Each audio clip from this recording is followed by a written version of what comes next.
हाय. ड्युटीला जायचा टाइम झाला आणि रोजच यांचे सॉक्स सापडत नाही. 15 दिवसाला सॉक्स आणतो मी, काय एक सापडत नाही. काल तर एक वेगळंच घालून गेलोय. पिशवी भरून ठेवली, त्यात सुद्धा एक काय करू. कसं असतं माहितीये का, जायच्या वेळेस तुमचा सॉक्स सापडत नाही आपल्याला, मग राग येतो माणसाला. तुम्ही ठेवायचं सांभाळून. कसं ठेवायचं, घरात मी राहतो का? कुठे राहता? काल कुठे राहता मग? काल दोन्ही वेगळे सॉक्स घालून गेलो. आज जे सापडले ते पण ओरलेत. नाही नाहीये काही सांगत आहेत नाहीये. मला जाताना असं काही पटत नाही. मला कसं माहिती का, एक तर टायमिंग वर जावं लागतंय आणि त्यात तुमचे असे नाटक मला आवडते. काय आवडत नाही? माणूस जायचं वेळ सगळं तुम्ही करायचं बस. कसं करायचं? सॉक्स पिशवीत घालून ठेवलेत, आता कशात घालून ठेवू? तुझं तू बघायचं, मला नको सांगू. काय करू मी, रोजच असं होतंय. तुमच्या सोबतही होत असेल खरं सांग. सॉक्स एवढ्याशा दुर्वाचे सुद्धा सापडत नाही. आपलं काम आहे ना, आपण जपून ठेवायचं. हे माझ्यावर थोडंसं रागवले तरीही मला हसायलाच येतं आणि मीही यांच्यावर रागवले तरीही मला हसायलाच येतं का काय माहीत. तर यांचा जायचा टाइम झाला होता, गेले. आणि माझं कसं असतं बघा, यांच्या ड्युटीनुसारच माझं रुटीन असतं. हे लवकर जायचं असेल 4-5ला तरी मला मग लवकरच उठावं लागतं आणि वेळ असेल तर मग मी पण वेळानेच उठते. आणि दोघे गेले की मी मग माझ्या रुटीनला लागते. आता घरात एवढा सगळा पसारा असला ना तर मनात असं चिडचिड होऊन जाते बघा. म्हणून घर आवरायला घेतलं अगोदर. दुर्वा खेळत होती तोपर्यंत मी माझी कामं आवरत होते आणि मध्ये मध्ये तिची लुडबुड असतेच. घर स्वच्छ नसलं तर तुम्हीच बघा, आपल्याला खूप चिडचिड होते आणि असं वाटते काहीतरी नाही, खूप कसं तरी होते आणि एकाच टाईमला आपल्याला सगळं आवरणं होत नाही.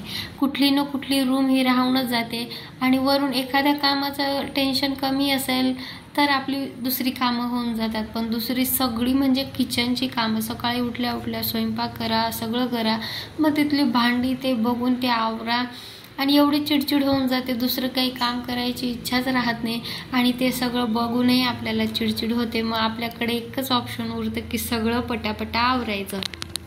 सकाळी उठल्या उठल्या टिफिन बनवा, लेकरांचा आवरा, त्यांना स्कूलला पाठवा, नंतर मिस्टरांचं सगळं टिफिन वगैरे बनवा आणि ते ड्युटीला गेल्यावर आपलं रुटीन सुरू होतं.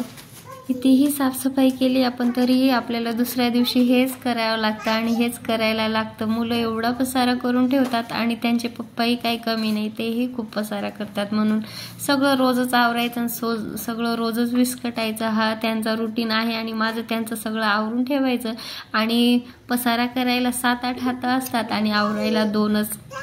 रोज एवढी क्लिनिंग करूनही बेडच्या खालून कुठून कचरा येतो काय माहीत. लेकरांना त्याच्या खाली का टाकावं वाटत असेल. बाहेर डस्टबिन आहे त्यात नाही टाकत, ते इकडं तिकडं त्यांचं टाकायचं असते.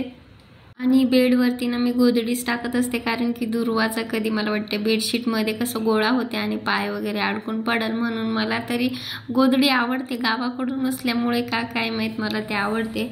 आणि बेडरूम आवरून झाल्यावर अजून किचनमध्येही तेवढेच भांडे पडले होते आणि बेडरूमच आवरायला 15-20 मिनिट जातातच. कपडे घड्या घाला, सगळं व्यवस्थित ठेवा, सगळ्यांचं शोधून ठेवा. आणि परत माझ्याकडून काय होतं, यांचे सॉक्स मी बाहेरच ठेवत असते घालून, तर ते त्यांना सापडत नाही, मला शोधून द्यावं लागते. बेडरूम झाल्यावर मी आवरायला घेतलं होतं हॉल पण छोटासाच आहे आणि किचन पण माझं छोटंसंच आहे. आता एवढं सगळं करूनही आपल्याला ऐकायला काय भेटतं की काय करता तुम्ही, घरीच तर असता, तुम्हाला एवढं होत नाही का? तर तुम्ही सांगा, हे कामं काही कोणती कमी आहेत? हे आवरलं नाही आवरलं की संध्याकाळ होऊन जाते आणि संध्याकाळचंही परत तेवढीच कामं करावी लागतात. वरून लेकरं सांभाळून सगळं करायचं. स्वतःला आराम करायला तर जसं काही स्वतःला आराम करायचा सुद्धा हक्क नाही आपल्याला, असं होऊन जातं बघा. कधी कधी आपल्यालाही वाटतं ना की आपल्यालाही सुट्टी असावी. आता सुट्टी घ्यायची तरी कुठल्या गोष्टीतून, घरकामातून घ्यायची की लेकरांकडून घ्यायची, म्हणजे खूप डोक्याला ताण असतं. तरीही आपल्यालाच ऐकावं लागतं सगळ्यांचं, तुम्ही असं करत नाही, तुम्ही तसं करत नाही. एखाद्या दिवशी वाटतं की सगळ्या जिम्मेदारीतून सुटका भेटावी एकच दिवसासाठी आणि खूप सारं फिरावं, बागडावं, हिंडावं आणि आपल्या मैत्रिणीशी चांगल्या गप्पा माराव्या, असा पूर्ण दिवस मोकळा असावा, कुठल्याच गोष्टीचा ताण नसावा, लेकरं रडायली इतकी काही नसावं, एक दिवस त्यांना कोणीतरी सांभाळणारं असावं. पण असा दिवस काही येत नाही. एकदा लग्न झालं एवढ्या जिम्मेदारी पडतात की बस ते जिम्मेदारी सांभाळत आपला कधी आयुष्य अर्ध संपून जाईल समजणारच नाही. खरं आयुष्य तर आईवडिलांच्या इथं जगतो. कुठल्या गोष्टीचं टेन्शन नसतं, काही नसतं, पैशाची किंमत नसते ना वेळेची, काही नाही, बस मस्त फिरायचं, बागडायचं हेच असतं आपलं. आणि एकदा का लग्न झालं ना एवढ्या सगळ्या जिम्मेदारी पडतात की बापरे, म्हणजे सुचतच नाही, आपल्याला वेळच नसतो आपण कसे दिसतोय हे पाहायला. आता माझा हात लावतात कधीच लग्नाच्या आधी झालं नसेल, पण आता मला याच्याशी काही घेणं देणं नसतं की मी कशी दिसते, की काय दिसते, की मी काय घालते. आता बस फक्त घरातली कामं, लेकरं आणि नवरा यांना सांभाळायचं एवढंच असतं. आणि हे सगळं करण्यात माझा पूर्ण दिवस असाच निघून जातो. आता हे सगळं करायला 1 वाजत आलाच होता आणि भांडे वगैरे सगळे घासून झाले ना बाहेर ठेवले, कारण की किचन ओटा एकदम क्लीन स्वच्छ घासून घेते. हे रोजच मी किचन ओटा पूर्ण घासून घेत असते. दिवसातून 2-3 वेळेस तरी घासूनच होते. छोटासा असल्यामुळे कसं पटकन खराब होतं आणि छोटासा असल्यामुळे पटकन धुवूनही होऊन जातो, म्हणून घासून स्वच्छ क्लीन करून घेत असते. आणि ह्या स्टाईलवरही तेलाचे डागे वगैरे पडलेले असतात, तेलकट, तर त्यामुळे तेही स्वच्छ धुवून घ्यावंच लागतात. स्वच्छ सगळं खळाखळा धुवून घेतलं ना तर आपल्यालाही छान वाटतं आणि फ्रेश वाटतं. घर स्वच्छ असलं ना तरच आपल्याला फ्रेश वाटतं बघा. एकदा का आपण कामाला लागलो ना तर सगळी कामं आपण अशी आवरून घेतो, कंटाळा येत नाही. पण एखाद्या दिवशी असं वाटतं की रोज काय आपण तेच करतो, तेव्हा आपल्याला खूप जास्त या कामाचा कंटाळा येऊन जातो. आणि कंटाळा आला आणि नाही आला तरी आपल्याला हे आवरावंच लागतं.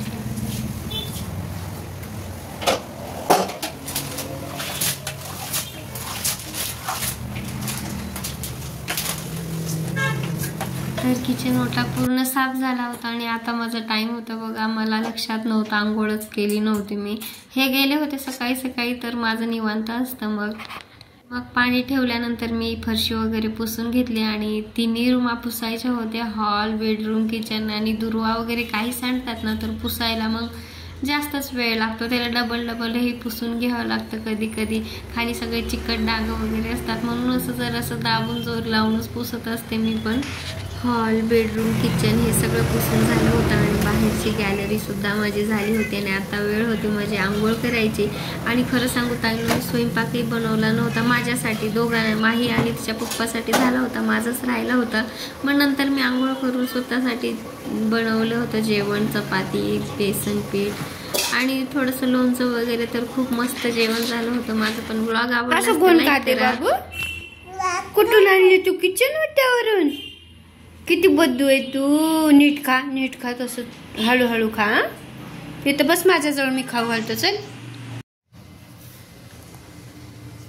तर मला ना बेसन पीठ, लोणचं, कांदा, चपाती खूप जास्त आवडते. बेसन पीठ मला खरंच खूप जास्त आवडतं. माही दुर्वाच्या पप्पाला आवडत नाही म्हणून मी काही जास्त बनवत नाही, पण एकटीसाठी मी जरूर बनवते. तर आजच्या व्लॉगमध्ये एवढंच. तुम्हाला आवडलंच तर लाईक करा, सबस्क्राईब करा आणि कमेंटमध्ये सांगा कसा वाटला व्हिडिओ. तर मला ना तुमच्या सपोर्टची खूप जास्त गरज आहे ताईंनो, तर प्लीज सबस्क्राईब करा. बाय.